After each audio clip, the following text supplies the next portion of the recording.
Tom, welcome to the show. Thank you very much for having me on. Tom, how'd you gain such a large following on LinkedIn? Like 750,000 plus followers. Tell us a little bit about that. I don't really know, but what I like to do is kind of focus on the simple changes in the world that matter. Like everyone's making everything very complicated. Everyone's hyping everything. Everyone's talking about robots taking over the world and drones doing everything. Direct to consumer offers. I just try and simplify complicated things by asking questions and kind of posing sort of subjects for us all debate to debate together like this. Wow. Well, I have to imagine there's a significant amount of listeners right now who follow you on LinkedIn. So I'm sure if they look up the name Tom Goodwin, they'll put a face to the name. You got the flow going, hair's a little bit longer, but it still looks close enough. All right. So Tom, I think the reason we reached out to you is because you put a very interesting post about your recent car buying experience or car shopping experience, I should say. Before we get into the nitty gritty, can you give us an overview of, what this post was about, what you put out there? I mean, this is just one example. This was me doing a large consulting project for a fairly messy company. And this is simply one of about 53 examples that I came up with of the entire process being broken as a consumer. So this is me sending one email about one specific vehicle in one specific dealer.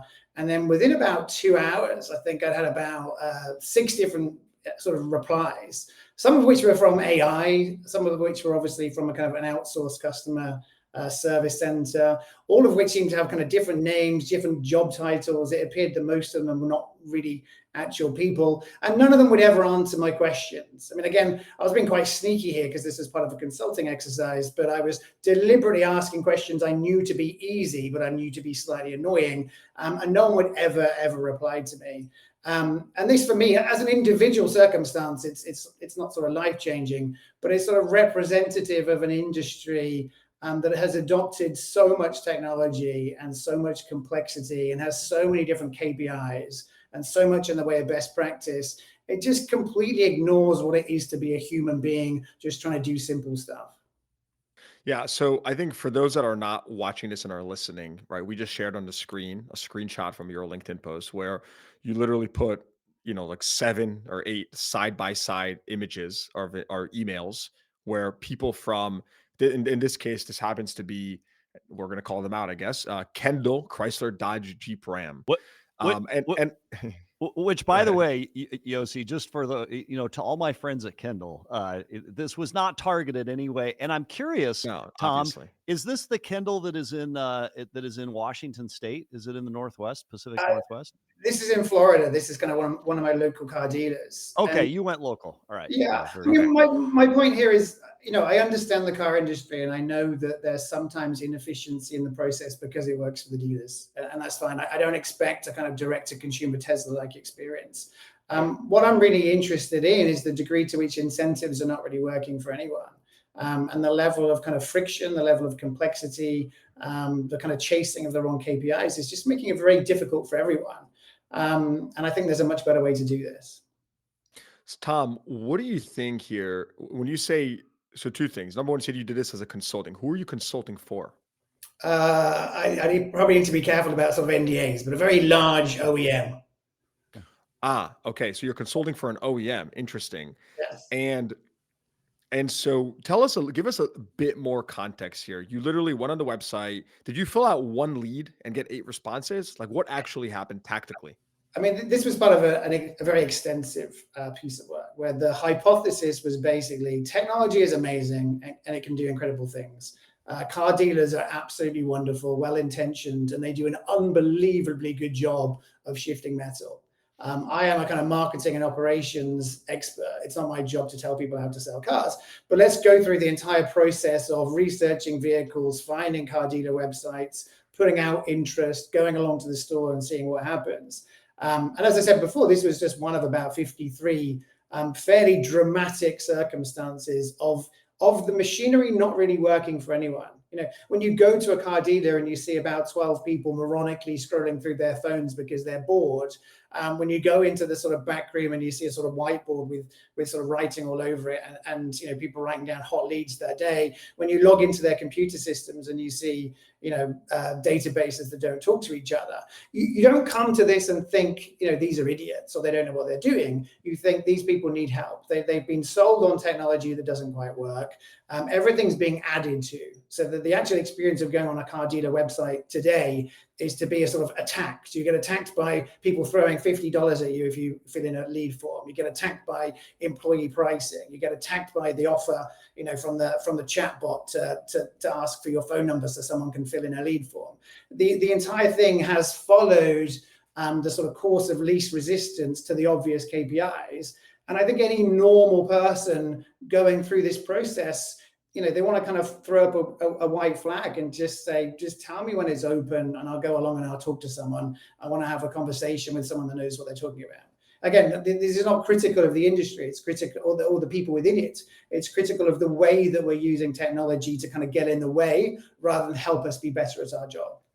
So, Tom, before we ask you what your key takeaways were, we've got a comment from social media, which we encourage everyone to go out, post your comments on social. From Wrexham USA, I get the same thing.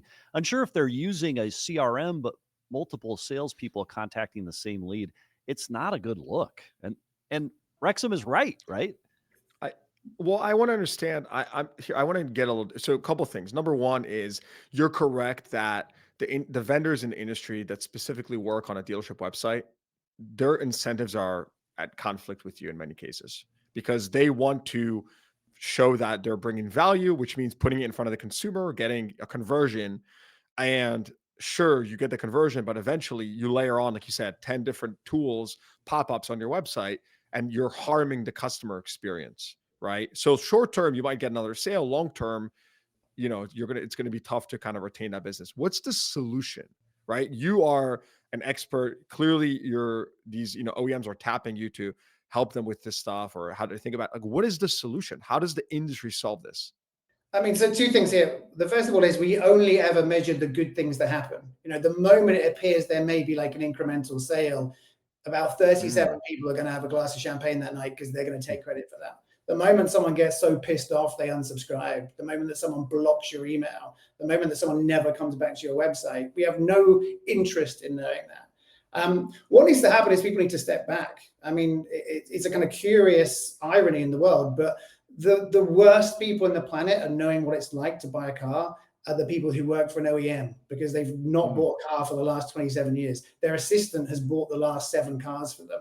The second worst people on the planet when it comes to knowing what it's like to buy a car are people who work in a car dealership because they have a completely removed perspective of what it's like. So without making it sound like what I do is quite simple, it is. You take a step back and you think, I don't know, send in my godson, you know, send in my niece, get them to sort of write down what happens. Why don't I go to a rival dealer and see how I'm treated? And let's start with a blank sheet of paper. Let's start with what we know in our hearts to be correct. Rapid contact is essential. People contacting you back in a mechanism that suits you is essential. That's probably going to be text messages. It's probably going to be WhatsApp. You probably want to have a kind of one-to-one conversation with someone who has a name that's real. You probably want it to be fairly speedy. You probably want them to follow up, but not in a ridiculous way. You want it to be a human being. I mean, again, I don't want to sort of upset any of your sponsors here, but the whole industry is obsessed with AI. I mean, we are very valuable people. Like we spend a lot of money. This idea that somehow our time is not worth, you know, an assistant in the local dealer is absurd. So just spend a little bit of time, remember some details, use basic CRM, and use Wait, the Tom, methods. I'm going to pause you right there for a second. Because that's surprising for me to hear from you, right? You are on the cutting edge. Your LinkedIn picture is made with AI. I'm just kidding. You said that. But in all seriousness, why, when you say you want it to be a human being, what do you want to be a human being? Which part of the process, right? If I could put AI in front of you that answers the basic questions quicker, more, you know, more just in more clear way, like, do you want it to be a human being or do you want it to be an AI that's good enough to get you what you want better than a human being? Which is it?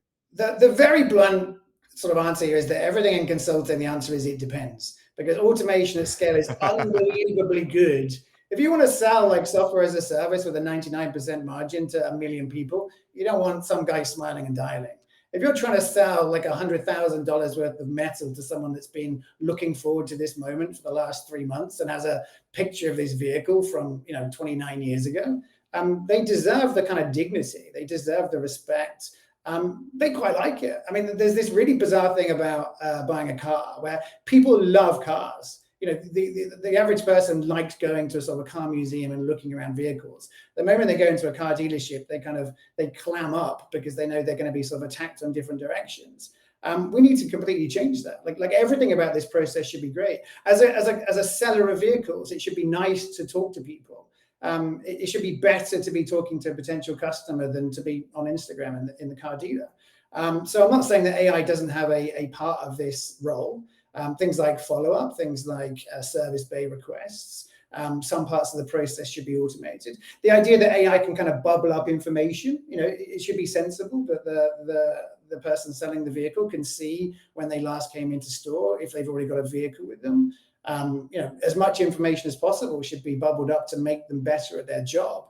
But this idea that a warm lead that perhaps is worth, between $80 and $2,000, this idea that they should just be fobbed off to someone, I mean, it's absurd. Even using sort of, offshore talent. I mean, you can do a lot of emails and a lot of phone calls in an hour.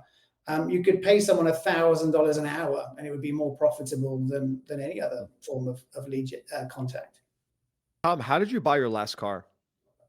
I've got 2 cars at the moment. I've got a G-Wagon that I bought used just because it sort of jumped out at me and my wife. And I've got a Lucid because in the process of doing this consulting, I got so frustrated with the lack of transparency and the lack of modernity and the lack of common sense in the process of buying a car that as part of this competitor review, I went to Lucid and I realized what a different experience it was. I mean, again, the answer to all this stuff is it depends, because someone buying a new vehicle for $32,000, if they exist anymore, has a very different way of thinking about a vehicle to someone that's spending $150,000.